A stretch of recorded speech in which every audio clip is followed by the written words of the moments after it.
What's up guys, it's Marko from TechStream, and yeah, I've been gone a while, but I don't really want to bore you with any of the excuses, so anyway, if you're new to my channel, don't forget to go subscribe for more content like this, and if you want to check out some of that content, go ahead and check out my channel. Now you can also follow me on Twitter over at TechStream with 2 M's, and anyway, today I'm going to be reviewing another 4K monitor, and if you didn't see my last 4K monitor review, go ahead and check that out also on my channel. Now without any further ado, let's dive right in. So, the monitor I'm going to be reviewing today is the AOC U3277PWQU, and I'll be going over it through design and build, display, connectivity, and controls. Now keep in mind, I got this monitor for $400 at Micro Center on a sale, so the review will be based around that price point. So, starting off with the design and build, it's pretty lit, and it is a very visually appealing monitor to me. However, I don't think it's where it could be. Now to me it actually also looks a little bit clunky. And that to me is due to its bezels. Like, come on, I know they could have been thinner. They're about 1 inch wide the whole way around the monitor, which is okay, but I'm used to thinner bezels for my monitor. So, both side bezels and the top bezel are glossy matte black, and the bottom bezel has a silver finish. On the bottom bezel there's an AOC logo, also in silver, and 5 little icons for the controls, but more on those later. I do like the color combination, as the silver on the bottom bezel matches the silver of the base on the stand. Now, the stand does transition into a glossy black as well, and it's actually a fairly solid stand, which it should be at this price point. It does wobble a little bit if you push it, however it's not like if you breathe on it, it'll start shaking. Or will it?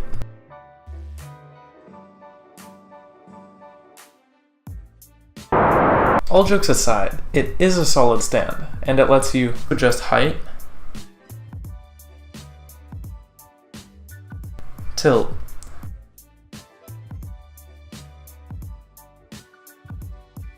and it lets you rotate the monitor so that you can get a vertical display. Then the stand connects to the back, which is also black, but is matte black. The back is fairly thick with a pretty large hump on the back. However, considering you're probably not going to be spending most of your time looking at the back of your monitor, I would assume you're going to be okay with that. Now, this monitor also does have ample inputs on the back, but more on those later. And it also has 2 3-watt speakers, but if you want to be serious about sound, I would definitely recommend using headphones or getting some sort of other speaker system. This monitor is VESA mountable too, with a 100 by 100mm VESA mount, which is helpful if you don't want the fairly large base of your monitor to be sitting right there on your desk. So, all in all, this monitor is very nice looking to me, and it's also built pretty well. However, I wouldn't recommend putting it in a multi-monitor setup because the bezels are so wide.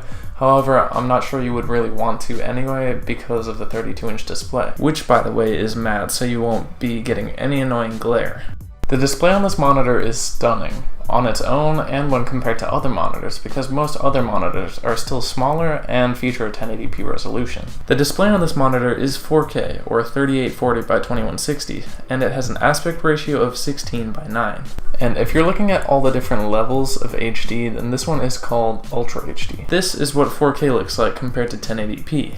And as you can see, 4K is much sharper because for every pixel on a 1080p display, there's 4 on a 4K display. So, the display on this monitor is 32 inches, or technically 31.5 inches. And everything still is very sharp. Now, it's not as sharp as it would be on a smaller screen like a 27-inch display. However, at this size, I personally think that the 4K is necessary. Now, this is for 1080p and 1440p users, but anyway, look at the sharpness of your screen. And now, if you have a screen less than 32 inches in size, imagine stretching it to that size. Now, I'm sure you would be able to see all kinds of pixels on that screen, whether you're reading text or playing games, but I'm sure you get the idea that it would look terrible. Now, the resolution of this display actually solves that, and with that solution and the 4K, it brings the issue of size. No, not that kind of size. But anyway, there are 2 sides to this issue. And one of those is actually positive, that being that you get more screen real estate as everything fits into smaller spaces. That also means that everything gets harder to see, however that can be fixed with some scaling and settings. So color-wise, this screen boasts a 10-bit color panel, but it's more of a fake 10-bit panel, as it's actually an 8-bit panel plus frame rate control. And what frame rate control does is it brings in extra color depth, bringing in around 1.07 billion colors. And so this display also covers more color space than the standard sRGB color space, and it reaches more towards the Adobe RGB color space. So it reaches further into the reds and greens of the color space, which should deepen the experience. And now, everything I've said about this monitor so far seems positive, right? And there should be some sort of downside, right? Well, kind of. So this monitor isn't an IPS panel, but it's actually not a TN panel either. It's a VA panel, and that puts it somewhere in the middle ground between the other two. So it has basically a better experience color-wise than a TN panel, and it has better contrast than an IPS panel. However, it doesn't have as good of a color reproduction or viewing angles as the IPS panel would. And there is a noticeable difference viewing this monitor from straight on versus from at an angle regarding the colors. I would still recommend this monitor to content creators though, because when you're sitting right in front of it, the colors on this monitor are great. Now, a big question is probably, does this work as a gaming monitor? Well, yeah.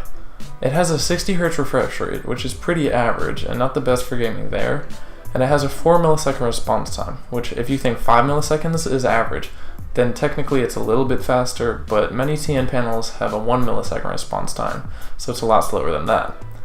Now, it is still totally acceptable for most gamers. However, if you're a more avid gamer, I actually wouldn't really recommend it to you. Now, at the $400 price tag when I bought it, this monitor is still incredible. So, this monitor has a lot of connective inputs actually. It has somewhat of a USB hub on it for starters. You'll be getting 2 USB 2.0 ports and 2 USB 3.0 ports, one of which is a fast charger port, and you're also going to get an upstream USB port.